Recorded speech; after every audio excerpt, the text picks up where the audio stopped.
प्यारे बच्चों, आज हम संस्कृत का द्वितीय पाठ है बिलस्य वाणी न कदापि में श्रुता पढ़ेंगे। बिलस्य यानी गुफा, वाणी यानी आवाज़, न यानी नहीं, कदापि में श्रुता मैंने कभी नहीं सुनी। पाठ का हिंदी में नाम है गुफा की आवाज़ मैंने कभी नहीं सुनी। प्रस्तुत पाठ संस्कृत के प्रसिद्ध कथा ग्रंथ पंचतंत्र के तृतीय तंत्र काकोलुकीयम से संकलित है। पंचतंत्र के मूल लेखक है विष्णु शर्मा। इसमें 5 खंड हैं जिन्हें तंत्र कहा गया है। इनमें गद्य और पद्य रूप में कथाएं दी गई है, जिनके मुख्य पात्र हैं पशु और पक्षी। कस्मिंश्चित् वने खरन खरनाम सिंह प्रतिवस्ति। इसमें कस्मिंश्चित् यानी किसी, वने यानी जंगल, सिंह यानी शेर, किसी जंगल में खरन खर नाम का शेर रहता था। सह कदाचित इतस्ततः परिभ्रमण शुद्धार्थः न किंचिदपि आहाराम प्राप्तवान।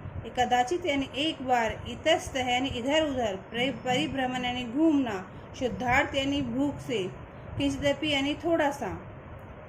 एक बार वह भूख से परेशान होकर इधर उधर घूम रहा था, लेकिन थोड़ा सा भी भोजन उसे कहीं से प्राप्त नहीं हुआ।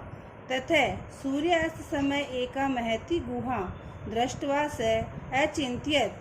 तथा यानी वहाँ सूर्य अस्त समय यानी सूर्य के अस्त होने के समय एकाम यानी एक, महती यानी बड़ी, गुहा यानी गुफा, दृष्टवा यानी देख कर, अचिंतित यानी सोचा।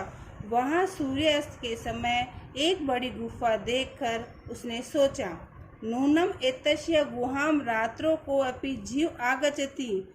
शायद ही एतस्य इस गुहा यानी गुफा में, शायद इस गुफा में रात को कोई जीव आता होगा।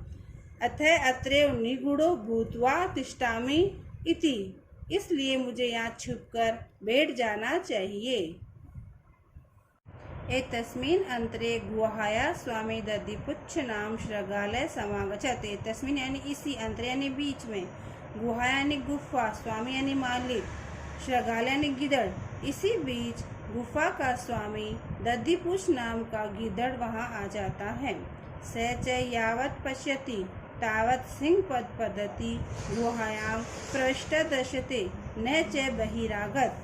स यानी वह, च यानी और, यावत यानी ज्यों ही, पश्यति यानी देखता है, तावत त्यों ही, सिंह पदति यानी शेर के पैरों के निशान, गुहाया यानी गुफा में, प्रविष्ट यानी प्रवेश करना, दृश्य यानी देखना, न यानी नहीं, च यानी और, बहिरागत यानी बाहर निकलते हुए।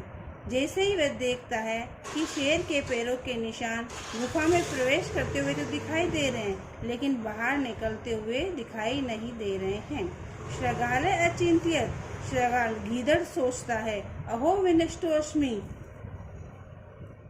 अरे निश्चय ही मैं तो मर जाऊंगा। नूनम अस्मिन् बिले सिंह अस्ति तर्कयामि, शायद ही, अवश्य ही इस गुफा में शेर है। तत् किम करवाणी, अब तो क्या करना चाहिए। तत् किम करवाणी, तो मैं क्या करूं। एवं विचिन्त्यं दूरस्थ रवः कर्तुम आरब्धु भौबिल किम न स्मरसि। ऐसा सोचकर गुफा से दूर खड़ा होकर उसने आवाज लगाना शुरू किया, हे गुफा, क्या तुम्हें याद नहीं है। यन्य मया त्वया से समय यानी प्रतिज्ञा, कुतो अस्ति यत यदाहं बृहत् प्रत्यागमिष्यसि तदा त्वं माम आकर्षयसि। हम दोनों ने प्रतिज्ञा की थी कि जब भी मैं बाहर से आऊँगा तो तुम मुझे पुकारोगी। यदि तुम मुझे नहीं पुकारती हो, यदि त्वं मां न आयासि तहि अहम द्वितीयं बिलं यास्यामि इति। यदि तुम मुझे नहीं पुकारोगी तो मैं दूसरी गुफा में चला जाऊँगा। अथ एतत् श्रुत्वा सिंह अचिंत्यत। ऐसा सुनकर शेर ने सोचा, नूनमेष गुहा स्वामीन सदा सम्मानम करोति। अवश्य ये गुफा अपने स्वामी को हमेशा पुकारती होगी, परंतु मद भयात न किंचिदपि वदन्ति, परंतु मेरे डर से ये नहीं बोल रही है। अथवा साध्वी वदम उचिते, इसलिए उचित ही कहा गया है। भय संत संत्र सतमनसाम हस्तपाद दिकहा क्रिया। डर से डरे हुए मन वाले के लोगों के हाथ और पैर काम करना बंद कर देते हैं। प्रवर्तन्ते न वाणी च वेपुत्स्याधिको भवेत्, और मुंह से आवाज भी नहीं निकलती है तथा उसका शरीर कांपना शुरू कर देता है।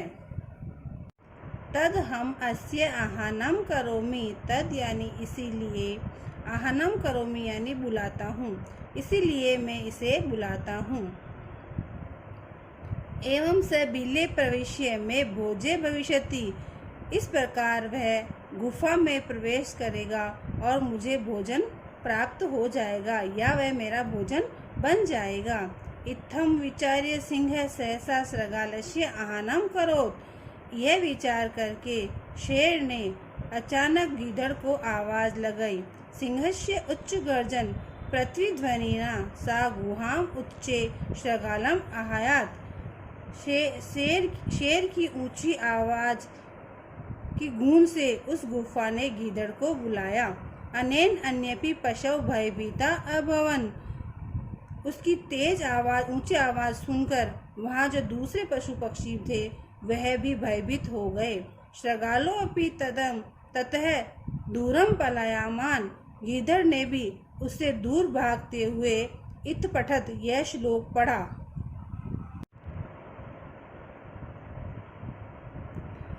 अनागतम ये कुरुते स शोभते,